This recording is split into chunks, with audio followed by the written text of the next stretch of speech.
तो hello my YouTube family. जैसा कि हमारा कोल्हान यूनिवर्सिटी का भी सीरीज चल रहा था और एसकेएमयू का भी सीरीज चल रहा है, ठीक है। तो यदि आप एसकेएमयू के भी हैं और कोल्हान के भी हैं तो आपको इस यूट्यूब चैनल से आपको बहुत अच्छी तरह से मदद पहुंचा सकता है, ठीक है।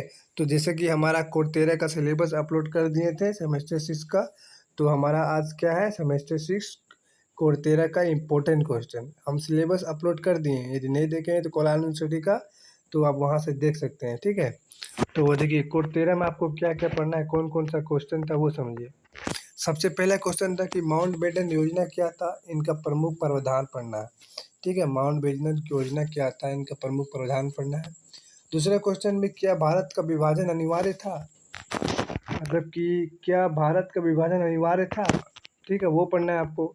तीसरा में क्या पढ़ना है कि राज्यों को एकीकरण में सरदार वल्लभ भाई पटेल की क्या भूमिका था।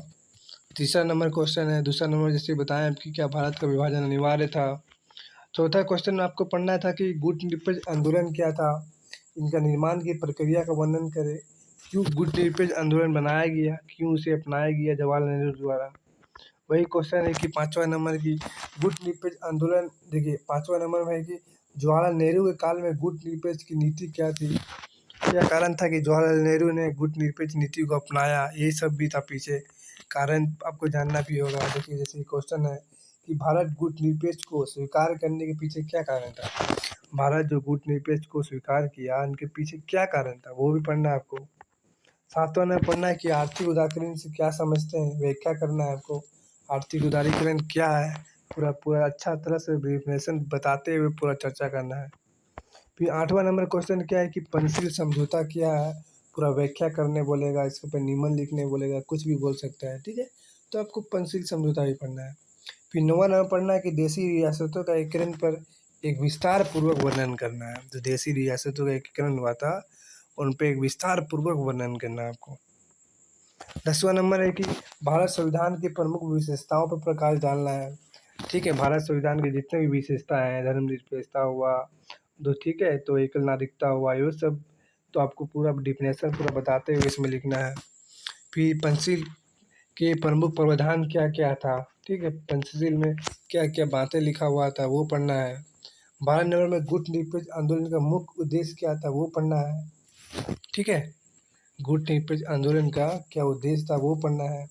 फिर 13 नंबर पढ़ना है कि वैश्वीकरण से आप क्या समझते हैं, इनके गुण और दोष पर भी प्रकाश डालना है आपको, ठीक है। देखिए अब आखिरी क्वेश्चन आ गया है, जैसे कि भारत का विदेश नीति पर चर्चा करना है आपको, ठीक है, भारत का विदेश नीति कैसा था। तो फिर 15 नंबर पढ़ना है कि मिश्रित अर्थव्यवस्था का क्या विशेषता है, भारत जो मिश्रित अर्थव्यवस्था है उनका क्या विशेषता है वो भी बताना है आपको। 16 नंबर पढ़ना है कि विभाजन के कारण क्या था भारत पाकिस्तान का, फिर इनके उद्देश्यों का भी वर्णन करना है, ठीक है, विभाजन बताते हुए। फिर आगे बताना है क्या है कि मिश्रित अर्थव्यवस्था क्या है, एक लेख लिखना बोलेगा, ठीक है, बहुत इंपॉर्टेंट है मिश्रित अर्थव्यवस्था। फिर देखिए 18 नंबर क्वेश्चन कि जेपी आंदोलन क्या था, आंदोलन के कारण क्या था, फिर आंदोलन का उद्देश्य क्या था, ठीक है, जेपी आंदोलन का।